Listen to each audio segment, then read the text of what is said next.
Oh wow, there's a flock of canvasbacks out there. I hope you all will join me this winter for a trek across the lower eastern shore. Our quest will be for our local water birds, not just duckies, but also things like herons and egrets, and perhaps a loon or two, other than your, of course, leader, of course.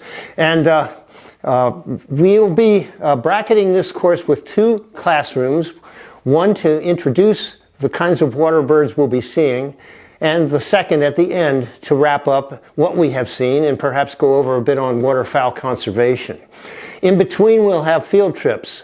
Several of them are local, like to Tillman Island and Pickering Creek, but two of them are going to be more distant, one to the Ocean City coast and its surrounding environments, and the second to our famous Blackwater National Wildlife Refuge.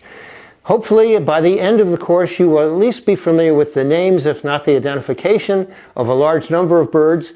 We're going to be able to identify them when we see them, as we see them in the field.